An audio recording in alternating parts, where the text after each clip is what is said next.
With Allah's blessed name.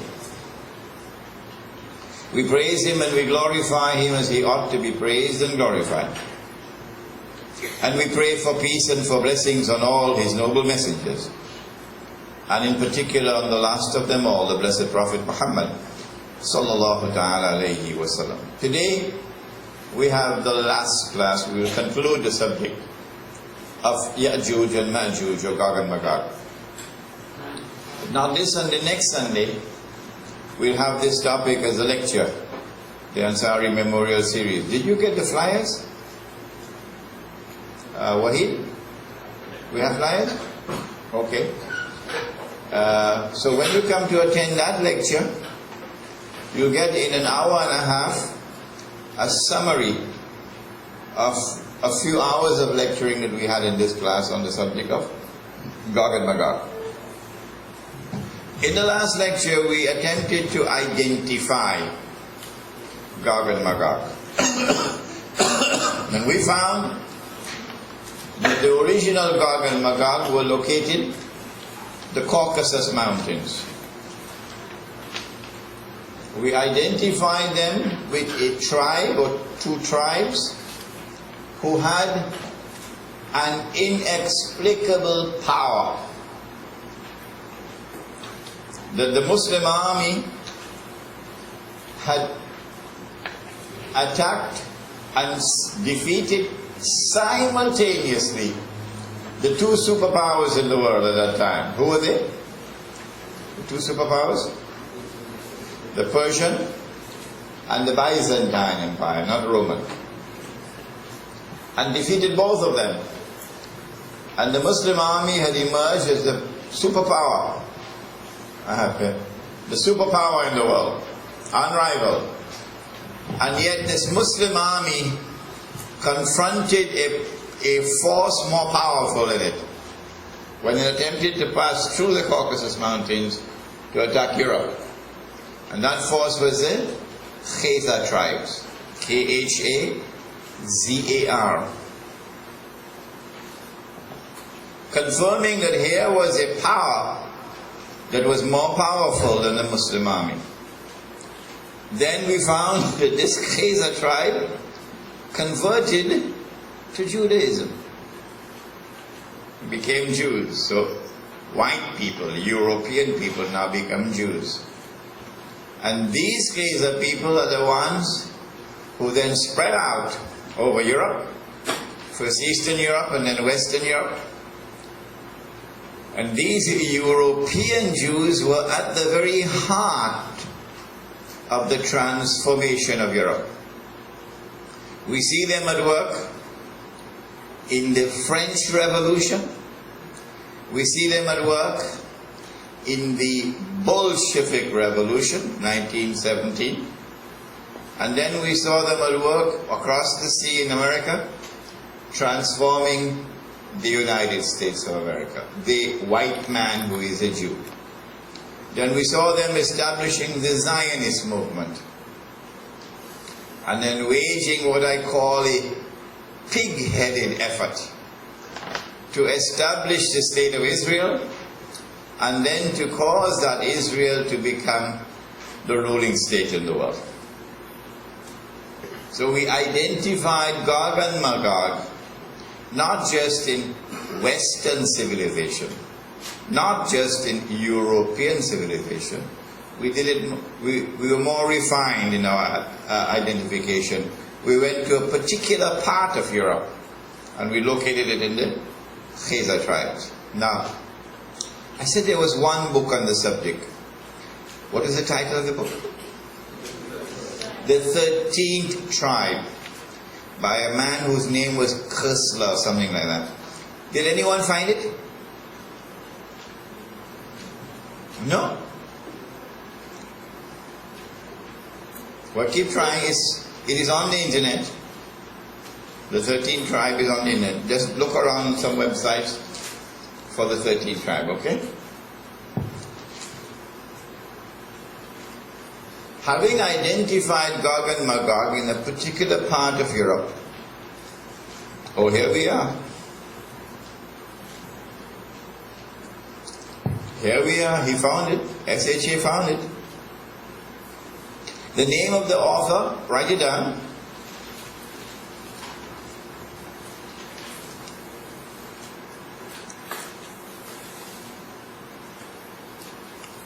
Is Arthur, A-R-T-H-U-R, Koestler, K-O-E-S-T, K-O-E-S-T-L-E-R.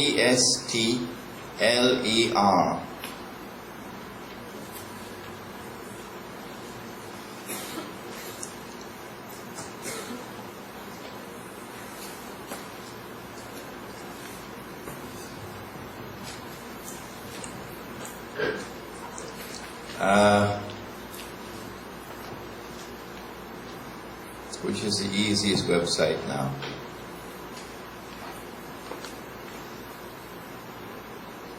The first one? Okay.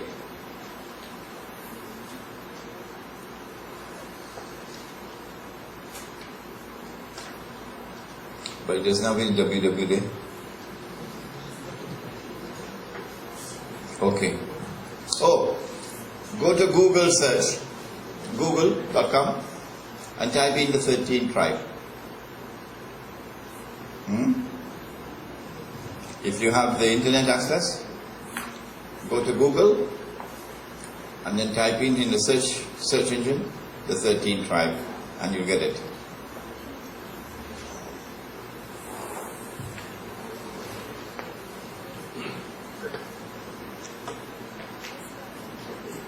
We have a hadith in which the Prophet said, sallallahu ta'ala alayhi wasallam, that when Gog and Magog are released, the first of them will pass by the Sea of Galilee and start to drink the water. And by the time the last of them pass by the Sea of Galilee, they will say, there used to be water here. This hadith is found in Sahih Muslim. You'll also find it in Jerusalem in the Quran, in the chapter on Gog and Magog. Okay? But we know that Gog and Magog are going to be finally destroyed in Jerusalem. The Sea of Galilee is north of Jerusalem. And therefore, Gog and Magog are coming from the north. Okay? When Zulkarnain made his 2 journeys, the Quran said the first journey was towards the Maghrib al-Shams, where the sun is setting. That's west. And the second journey was Matla' al-Shams, where the sun was rising, so east. But the Quran does not give us the direction of the third journey. And I said to you at that time, it is possible for us to be able to determine that the third journey was towards the north. But I didn't give you the evidence. Here's the evidence. They passed by the Sea of Galilee, and their destination is Jerusalem, where they will be destroyed by Allah subhanahu wa ta'ala, which we'll do in a moment here. So if the Sea of Galilee is north of Jerusalem, the implication is that Gog and Magog are coming from the north. So the third journey of Zulkarnain had to be north, which is of course the Caucasus Mountains. Alright. The evidence is now here. Incontrovertible evidence, unchallengeable evidence, that the Sea of Galilee is now lower than it has ever been in all of history. The rains come and winter come and so on, and the water level changes, but insignificant changes in water level. The hard fact is that the water level in the Sea of Galilee is now lower than it has ever been in all of history.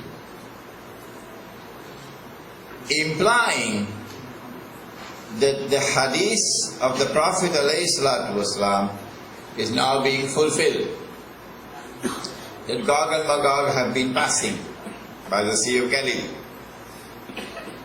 If Gog and Magog have been passing by the Sea of Galilee and drinking the water, implying consuming the water, can we identify them?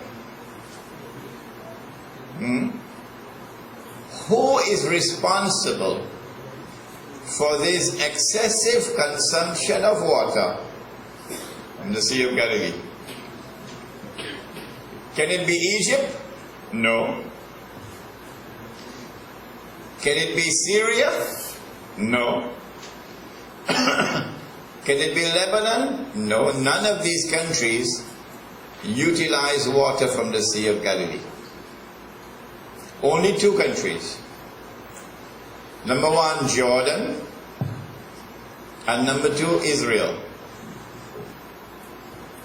Is Jordan responsible for this excessive consumption of water from the Sea of Galilee? No.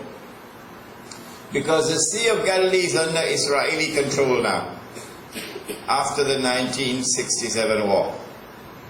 Prior to 67, the Sea of Galilee was under Syrian control. But after Israel took the Golan Heights, then the Sea of Galilee entered into Israeli control. In the 1990s, maybe 94, 95, 96, somewhere around there, Israel and Jordan signed a peace treaty, you remember? And one of the articles of that peace treaty between Israel and Jordan, bringing hostilities to a close, was that Israel contracted to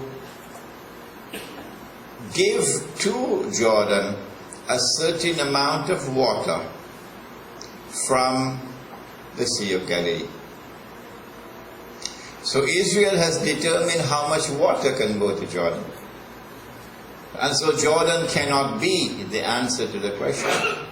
The question is, who is responsible for this excessive consumption of water from the Sea of Galilee? That you're taking out more than nature can put back in, or nature can replenish. Well, in order for us to answer the question, who is taking it out? Let us ask, why is it being taken out? What is it being used for? Not domestic agriculture. Agriculture is using the same amount of water. Well then, where's the water going? Domestic consumption has risen.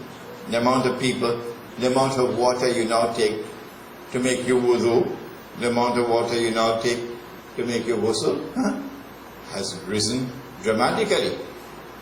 The amount of water you take to wash your hand, the amount of water you take to wash your clothes, all of this is rising dramatically, but this domestic consumption does not explain. Well then, where is the water going? Can anyone guess? Yes? That's a minute amount of water. Yes, but that does not explain the micro chip technology, the nuclear reactors and so on form part of a bigger whole. The bigger whole is the scientific and industrial economy.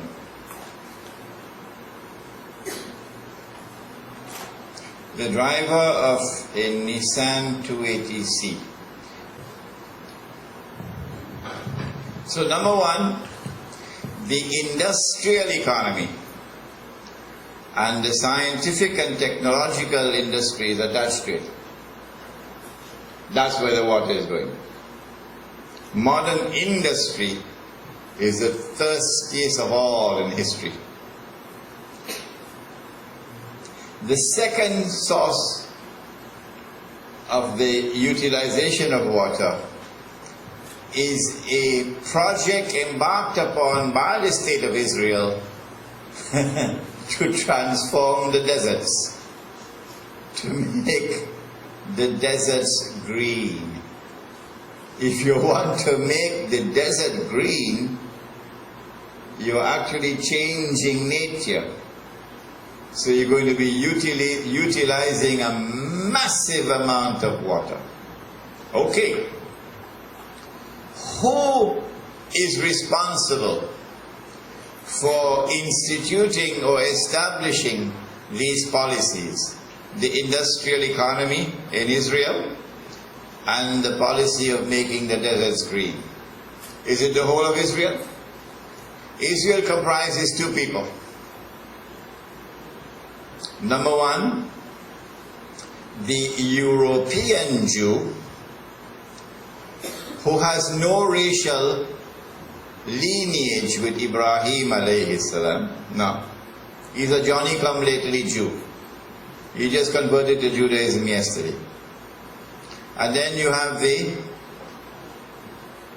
actual Banu Israel, who lived in Yemen, in Iraq, in Egypt and so on, in Morocco. These are racially close to the Arabs. These are the Oriental Jews. And they are known in Israel as Sephardim. Sephardim, or the Sephardic Jews. But the others who came from Europe, they are known as the Ashkenazi. Ashkenazi. The state of Israel was established by the Ashkenazi. The Ashkenazi, or the European Jew, has controlled power in the state of Israel from day one. The government of Israel was comprised of Ashkenazi Jews, white people. So Israel has been effectively a European state. And so the answer to the question, who is drinking the water? It is not Banu Israel, or the Jews who came from Yemen and from Morocco and from Iraq. Not them, but rather the European Jews. And so the Oriental Jews are not Gog and Magog. The Oriental Jews were the one who said, we've killed him. There he is, we've killed him. The Messiah, the son of Mary, the messenger of Allah. These are the Oriental Jews. And they are not Gog and Magog. But the European Jews, who are in control of Israel from day one, within their ranks you will find Gog and Magog. So we are now able to refine our definition and provide more evidence to support the conclusion to which we've arrived. Now then, if the contemporary world order, the meaning of a world order is the possession of power with which to be able to control the world, to establish what may be called Pax Americana or Pax Britannica, or the one that's coming up tomorrow, Pax Judaica, a world order. The implications now of our recognition of today's world order as the world order of Gog and Magog. I'm not the first to come to that conclusion. No. There were others before me. But we've been very few. Very few. Is this world order the world order of Gog and Magog? Why is it that the overwhelming majority of the scholars of Islam reject this position of ours?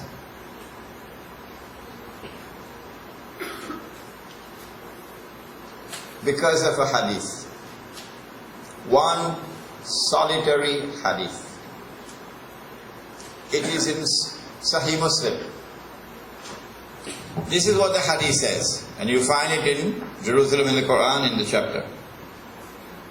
The hadith says that Nabi Isa alayhi salam will come down, and that he will then kill Dajjal, and after Dajjal has been killed, Allah will then say to Nabi Isa alayhi salam, go up the mountain, which is a mountain in Baytul Maqdis, Jerusalem. Go up the mountain. Why? I have created creatures of mine so powerful that none but I can destroy them. And then Gog and Magog are released, and the first of them will pass by the Sea of Galilee and start to drink the water. And by the time the last of them pass, they will say there used to be water here. This hadith in Sahih Muslim very clearly implies that the release of Gog and Magog will take place only after Dajjal has been killed.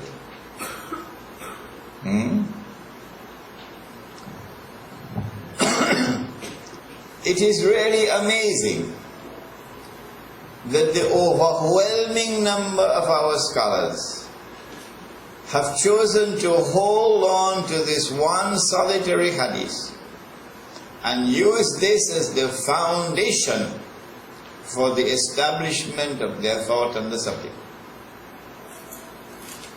In the process of holding on to this one solitary hadith, they are now waiting for Gog and Magog. That only after Nabi Isa alayhi salam returns, after Dajjal has been killed, only then will Allah bring down the barrier. Only then will Gog and Magog be released. And so we do not have Gog and Magog in the world anyway now.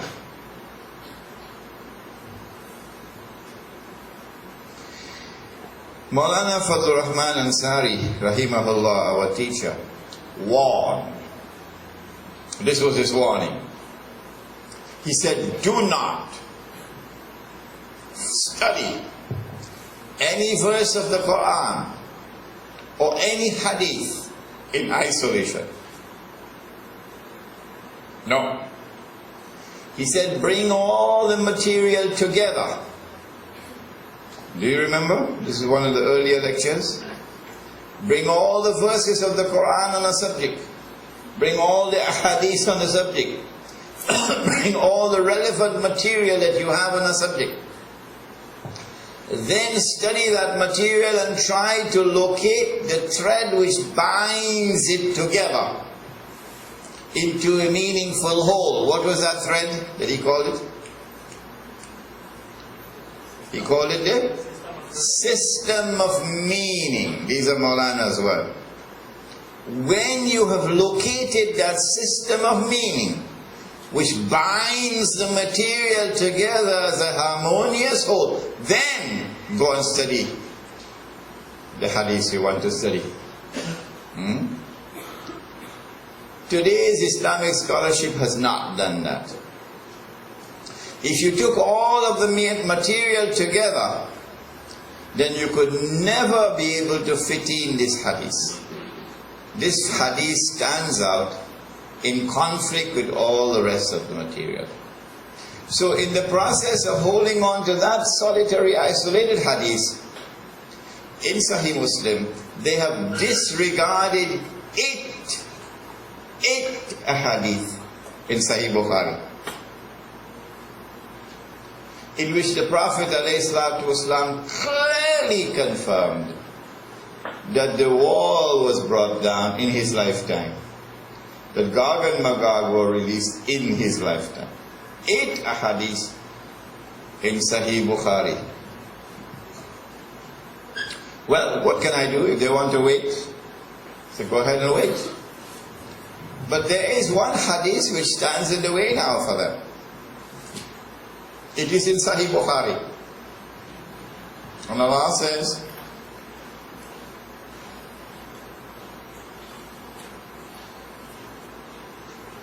لَتُحَجَّنَّ الْبَيْتِ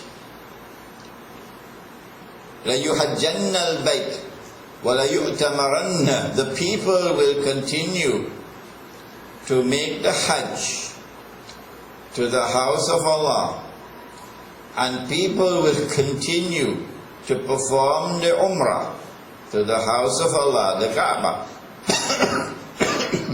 بَعْدَ خُرُوجِ يَأْجُوج وَمَأْجُوج, even after Gog and Magog have been released.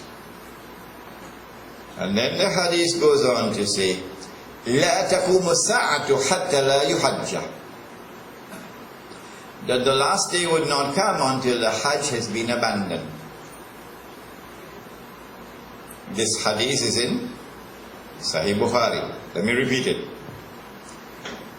People will continue to perform the Hajj and the Umrah even after the release of Gog and Magog. But the last day would not come until the Hajj has been abandoned. And so when that day comes that the Hajj is abandoned, it will confirm that Gog and Magog were released long ago. Are you following me? Well, I am anticipating that the abandonment of the Hajj will take place. Alright, let me ask you, when? When do you presume that the Hajj will be abandoned? Let me see if any of the sisters have an answer. Good to hear you now.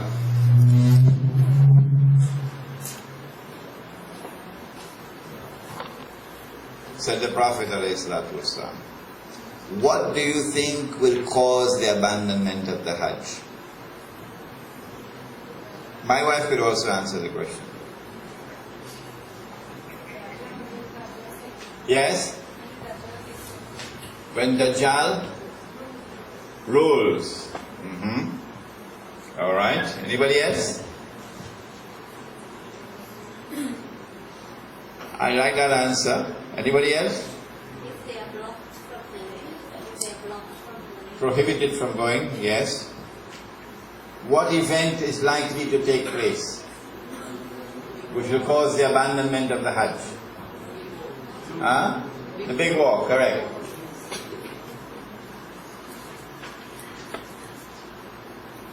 When Israel wages her big war, which will witness the dramatic territorial expansion of the state, and then a concomitant means taking place at the same time, a concomitant attack on the US dollar, and it collapses, and all the paper money in the world collapse, and the US economy collapses, and then Israel replaces the United States as the ruling state in the world. That big war is likely to inflame the passions of the Muslims around the world to such a fever pitch that the Saudi government cannot allow the Hajj to take place, because such a Hajj would likely threaten the foundations of the Saudi state. And so they might use some cock and bull story about some virus which is a great danger to health, and get World Health Organization to issue an advisory, and then they suspend the Hajj. And then the next year they continue the suspension until eventually the Hajj is abandoned. And so this event could be around the corner. The abandonment of the Hajj, which has been held for the last few thousand years. Israel is likely to wage a big war, I said, probably within the next 5 to 10 years. And then the Hajj is abandoned. What are the scholars of Islam going to do at that time? You cannot say that we have to wait for the return of Nabi Isa alayhi salam and for him to kill Dajjal, only then for Gog and Magog to be released, because here is this hadith. People will continue to perform the Hajj and the Umrah even after the release of Gog and Magog. But the last hour would not come until the Hajj is abandoned. And that is around the corner, in my opinion. Now then, if we are to accept the position given in this class, that the world order which today controls the world in its iron grip, and you must read this flyer. Please get one copy of this flyer before you leave. Is the world order of Gog and Magog? What are the implications for us? Number one, that the power of those who control the world today in their wicked grip cannot be defeated and destroyed. And so our incapacity to challenge them does not invalidate the claim to truth of Islam. Let me repeat that. Our incapacity to successfully challenge those who control the world today with their indestructible power, our incapacity to successfully challenge them does not invalidate Islam's claim to truth. Why? Because Allah has created this power. It is evil. Oh yes, it is evil. But did Allah not say at the end of the Quran, Kul a'udhu bi rabbil falak? And then, what after that? Min sharri ma khalaq. Say, I seek refuge with Allah, the Rabb of the falak, the dawn, from the evil which He created. He did not create Iblis as an evil being, did He? No. Iblis made a choice. As we all make our choices, sometimes we choose and then we regret our choice. Iblis made his choice to disobey. So Iblis was not created as an evil being. Evil has come to him through his own choice. Allah asked him, why did you not bow down when I commanded you to bow? Come on, Iblis, answer me. And he answered. He said, Ana khayru minhu. I better than he. Khalaqtani min nar. You created me from fire. Wa khalaqtahu min teen. And you created him from clay. And therefore, I am superior to him. So why I bow into him? So Iblis is not an evil being created by Allah as an evil being. Well then where is the evil that Allah created?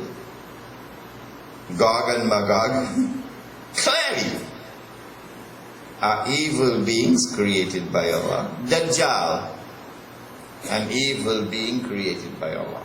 But notice that all the evil beings created by Allah are destroyed by Allah. He will destroy Gog and Magog.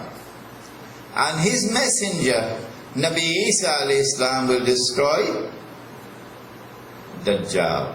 The implication for us is that once Gog and Magog are released, they corrupt everything, including morals. And so your teenage daughter, you going to the masjid 5 times a day, you ensure only halal meat in your house. But your teenage daughter in a place called Pier 1, is it? Is that what they call it? Somewhere in Chagarama, is it? And that where they have the parties? Yeah. Your teenage daughter gone partying in Pier 1? Is this a common phenomenon? Is it happening?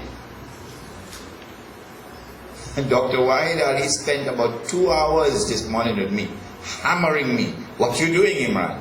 This is happening in the country. This is happening in our community. What you doing about it? How do we respond to a world which is becoming more and more corrupt, more and more decadent, more and more vulgar? And you know that you cannot change it. What do you do when you see the ship sinking and you know you cannot prevent it from sinking? Come on, somebody. Huh? You don't have to have a law degree like Imran to answer the question. When you see the ship sinking and you know you cannot prevent it from sinking, let me see what the sisters will say. The ship is sinking. You cannot prevent it from sinking. What do you do? Wait. Correct? Correct? Get off the ship. That's the correct answer. Get off the ship. Allah says, Ku anfusakum wa ahlikum nara. Protect yourselves and protect your families from the fire. Every Muslim home has been touched by the fire already. This one, his sister married some Bhagwan Singh. And that one, his sister married some Mr. Thomas. And now when you even tell them Salaam Alaikum, they don't want to answer Wa Alaikum Salam. I said, she's shaking your head. And when you go in the kitchen, you might find some pork in the kitchen. That's our community today. And when you look at the newspapers for the people who died, and all the family members, and it's a Muslim fella, but the funeral service in Rose Heart Presbyterian Church or something.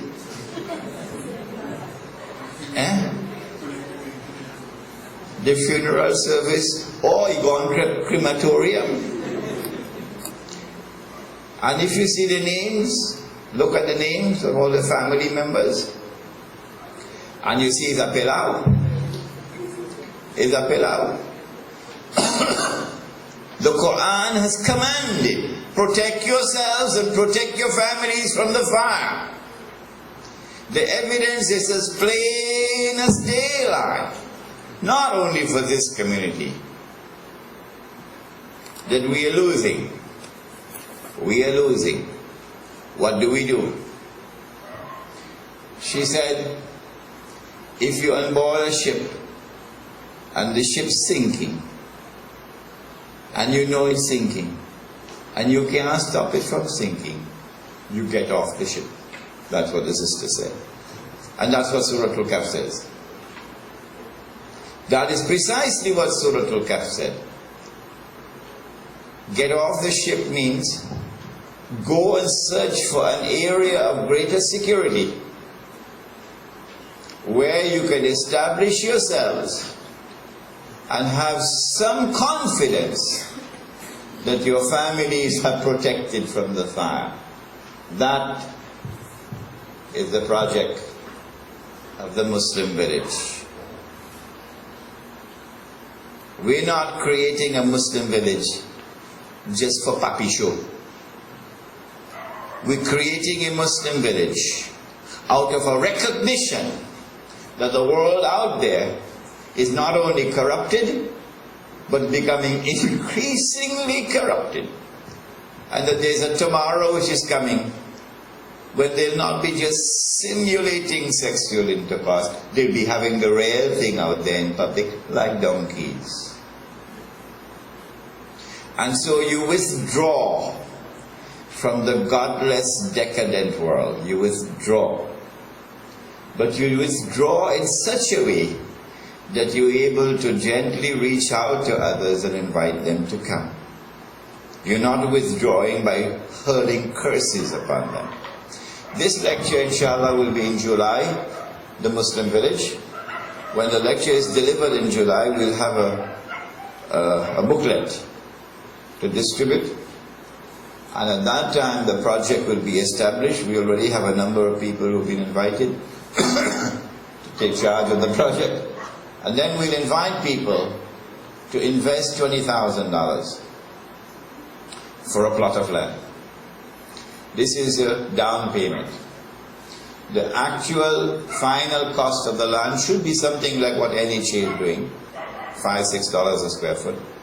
So you'll be paying between $20,000 and $30,000 for a plot of land. You're getting more than one lot. That's all.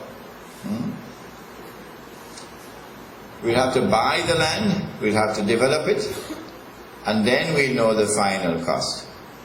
You're not going to get 1,000 acres in Trinidad. You're going to have to settle for 100 acres here and 100 acres there and 100 acres there.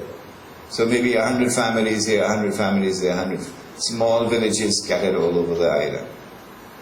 But in this village, we have to establish Islam so that people can come and see this is Islam. Only then can we protect our people from that corrupted world out there, which is already destroying this community. Now, what is the end of Gog and Magog? And why has Allah created two of them, not one? Two tribes.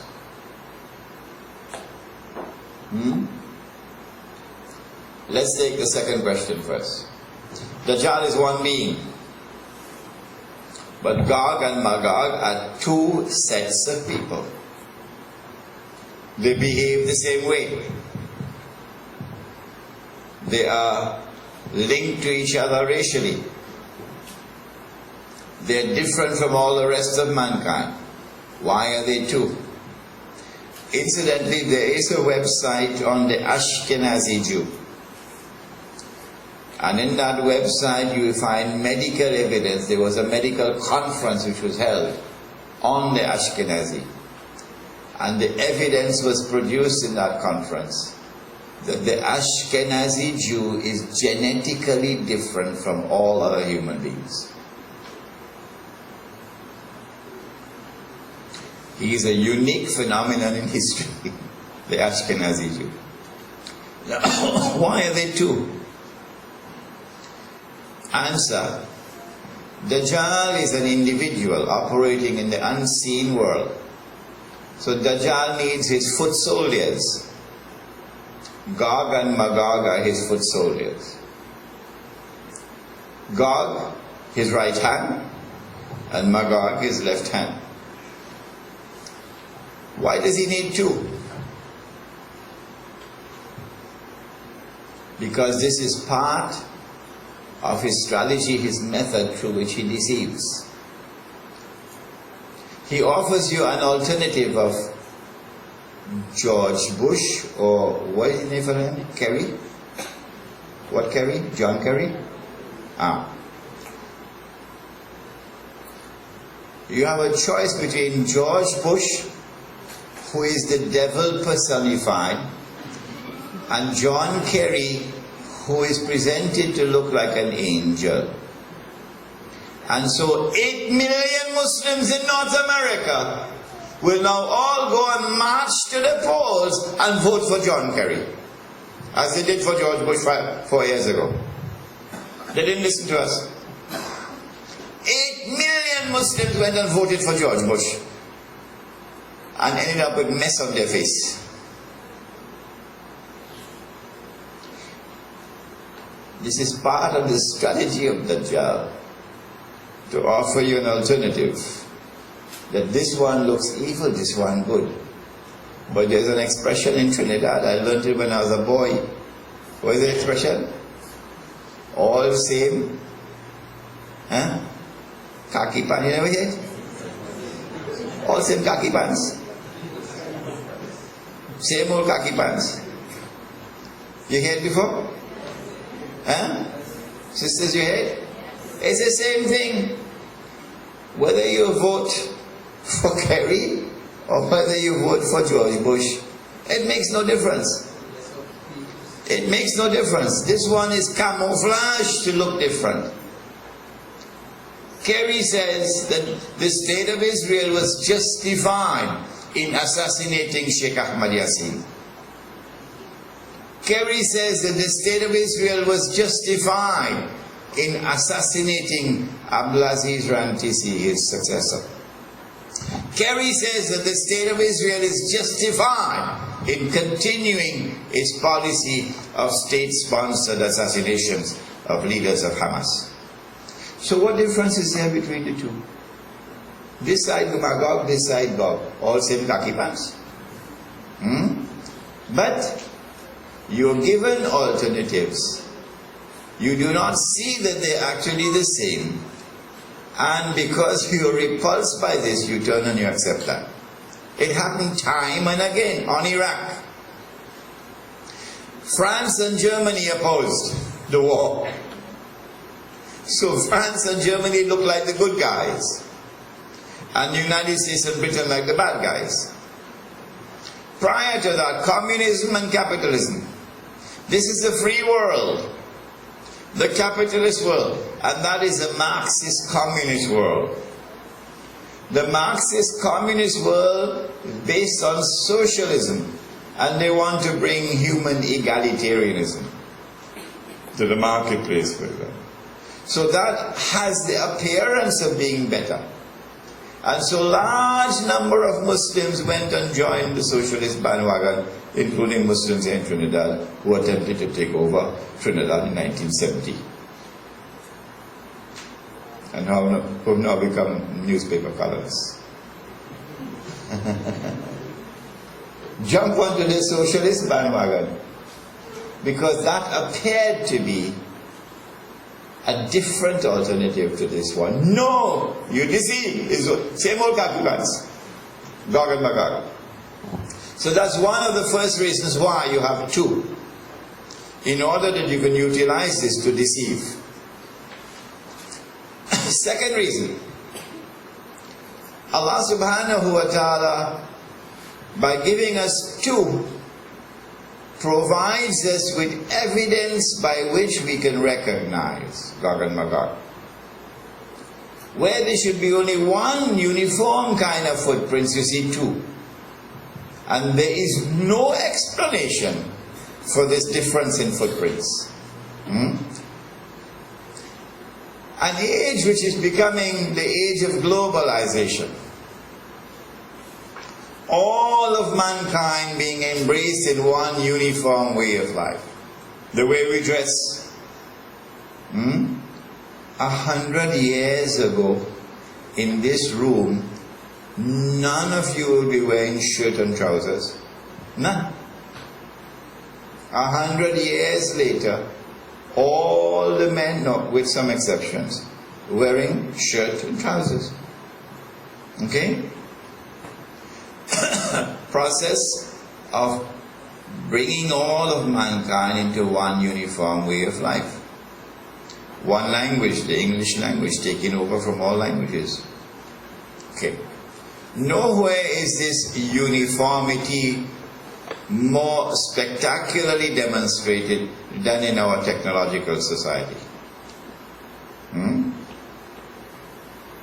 Well, then how do you explain the following?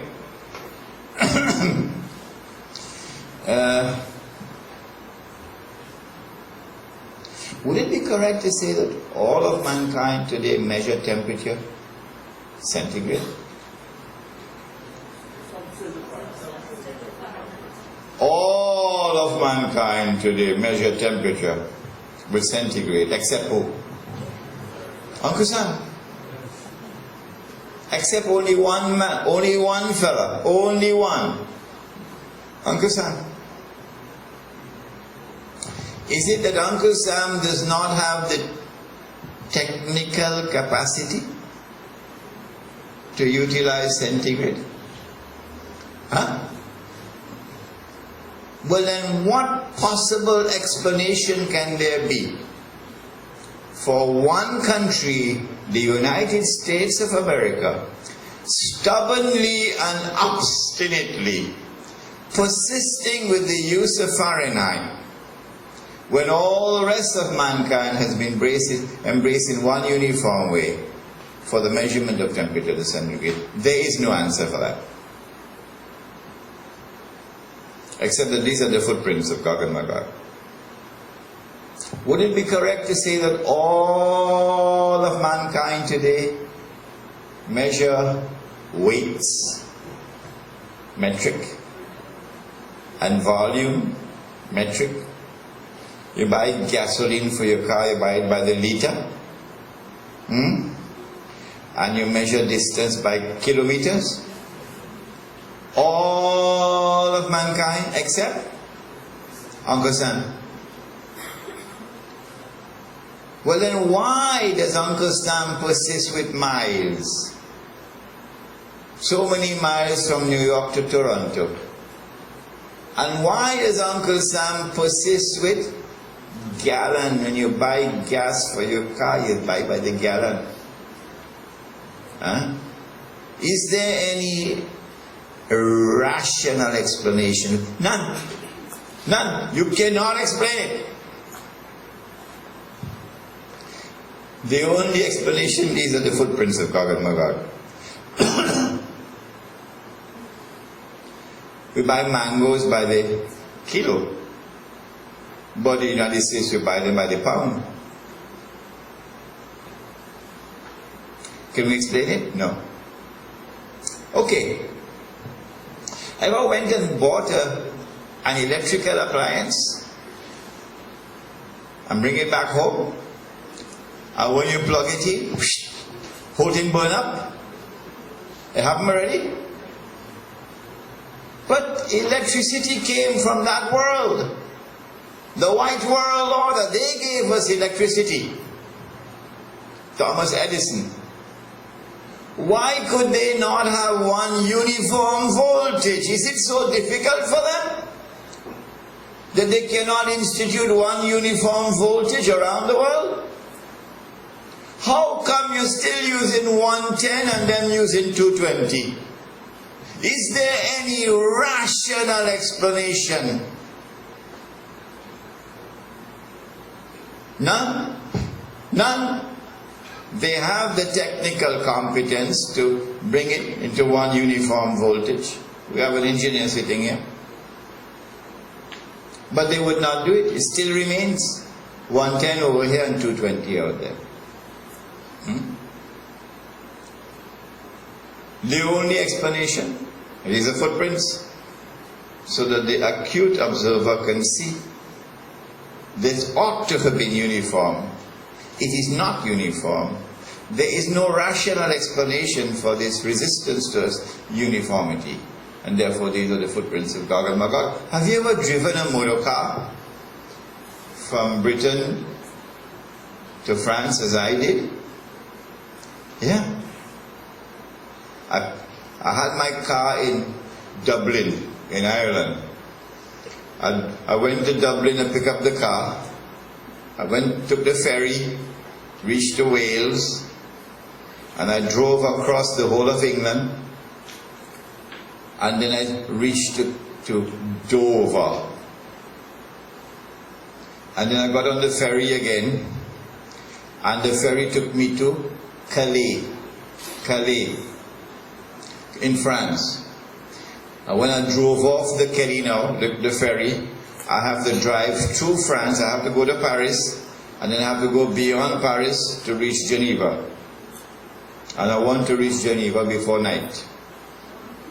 See, this Molana has some very exciting times in his life, eh? But I driving down the road, and I see this huge, you know, the tractor trailer that carries 20 motor cars on them.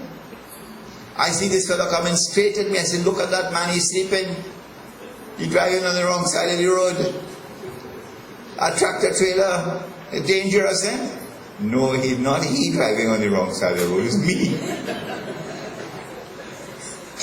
It's me. And at the very last moment, when the tractor trailer about to make a sandwich out of Imran Hussein, at the last moment I pull aside. He couldn't pull aside without throwing everything down the drain. I said, well, look at that.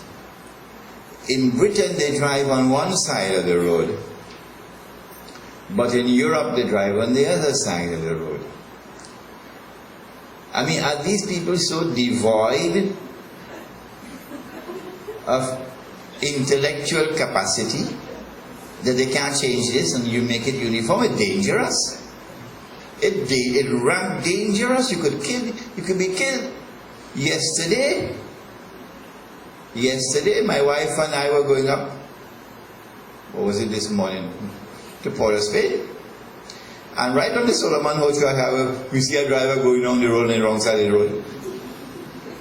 Cool as a cucumber driving on the wrong side of the road. Probably just landed from New York. How do you explain this incapacity to bring about a uniformity when that uniformity is essential for safety? But no, it would not come. Britain stands out. Even the United States drives on the right side of the road. Britain, no. Right, and Britain on the left. So two countries stand out, Britain and the United States, different from the rest. What does it signify? Answer, here are footprints of Gog and Magog. But it's up to you to choose why you would like to, what explanation. Now, before we end the destruction of Gog and Magog, and we will finish.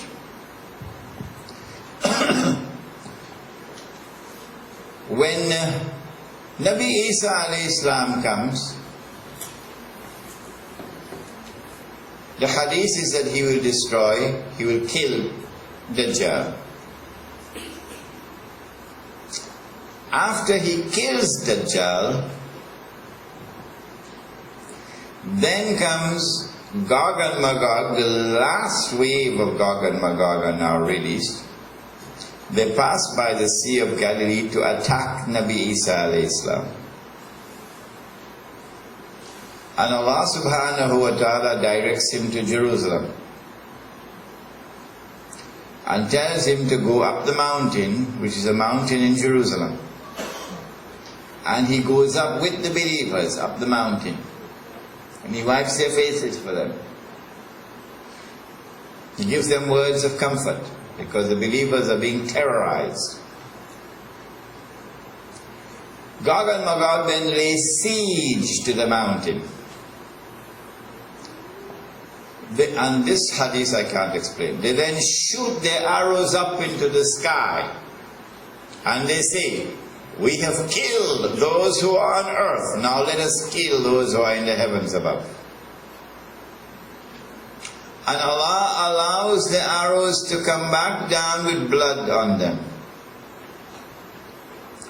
Tomorrow, maybe 30 years from now, there will be a young scholar in Trinidad who will come forward and explain this hadith, inshallah. But as of today, it's not possible to understand it. We have killed those who are on earth. Now let us kill those who are in the heavens above. So Gog and Magog shoot their arrows up into the sky. Missiles. Then Nabi Isa alayhi salam prays to Allah to destroy Gog and Magog. And Allah answers his prayer. And the hadith is that a little insect will attack them at the back of their necks, bite them, and they will all fall down, paralyzed. And by next morning they'll not only be all dead, but their bodies will begin to rot, to decompose. A medical doctor in South Africa analyzed the hadith and said to me this implies that it will not be a viral attack, but a bacterial attack. Any doctors here? No doctors? One doctor? Right, mashallah. We have a sister who is a doctor here. It will not be a viral attack, he said, but a bacterial attack. Because he said that it is a bacterial attack which will produce this decomposition. Would you agree, sister? You agree with that? Okay. Now then, our sister who is a medical doctor has some homework to do now. What is it that can possibly explain a very large number of people, all attacked by a little insignificant insect, the back of the neck, and they all fall down paralyzed, and by next morning they're all dead? A uniform pattern for all of them. What can possibly explain it? It is, of course, a biological warfare. Allah wages war biologically. Is there any explanation for this? I have suggested that this implies that these people, Gog and Magog, did not have the capacity to fight back. Their bodies had lost the capacity to fight back. The body has been given a system called the immune system, with which to be able to resist attacks from outside. And I have suggested that a possible explanation for this would be that the immune system has collapsed. And therefore we should be monitoring the immune system in the world in which we live today. If our hypothesis is correct, then we will be witnessing a weakening of the immune system. As people begin to live the way of life of Gog and Magog, the immune system grows weaker and weaker. And as the body is no longer strong enough to fight back on its own, because the immune system has been weakened, the doctor now has to prescribe something called antibiotics. The evidence, I believe, is already in that around the world there is a uniform phenomenon, the weakening of the immune system around the world. And indeed, I have a brother, a younger brother, who is a PhD in medicine and who specializes in microbiology, and who has written to me to inform me that there are now people for whom no antibiotics can work. None. They run out of antibiotics. So they are the equivalent of Gog and Magog when they are. What is it can explain the phenomenon of the weakening of the immune system? Again, my answer is the immune system gets its sustenance from food, not from Valini's pharmacy, from food. The genetic composition of food is such that it allows food to not only provide sustenance, nutrition, but also that food may function medicinally. The great engineer engineered the genetic composition of food in such a way. When you go and tamper with that genetic composition and modify it so that the crop might increase, yes, farmer making more money now, but the food can no longer function medicinally. And so as we corrupt food, as we change its genetic composition, this is one of the possible explanations for the fact that the immune system is growing weaker. But the sister might want to give us some more explanations for the weakening of the immune system. Would you have any comments, sister? Wait.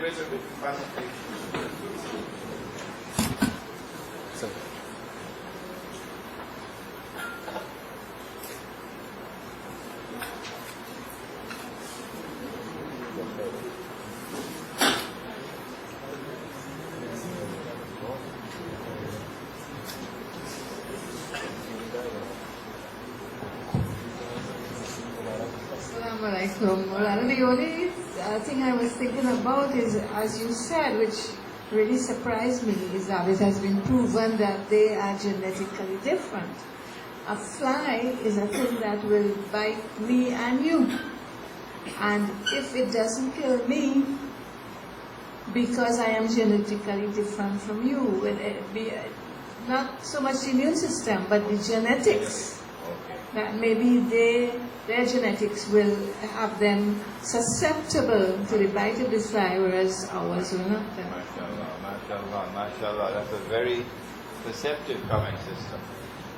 I didn't think of that.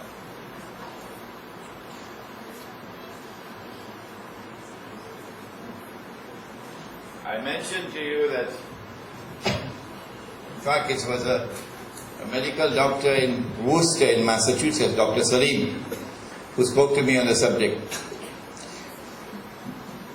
To the west of Boston is a city called Worcester, where the biggest hospital system of Massachusetts is located, Worcester. Dr. Salim is there. And he's the man who did the research on Ashkenazi Jews. And he's the one who pulled out the information from the internet that the Ashkenazi Jew was genetically different from all the rest of mankind. So the sister's observation is very important. She says, perhaps it is not the weakening of the immune system that has caused it, but the fact that they're genetically different from all the rest of mankind. So when Allah attacks them with this little insect, they all fall down and die. This then is the end of our treatment of the subject of Gog and Magog.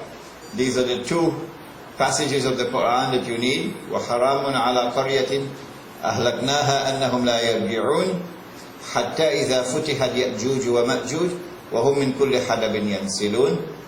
That Allah has placed a ban on a town which He destroyed, that the people of that town cannot return to reclaim it as their own until Gog and Magog are released, and after they're released, they spread out in all directions, taking control of the world.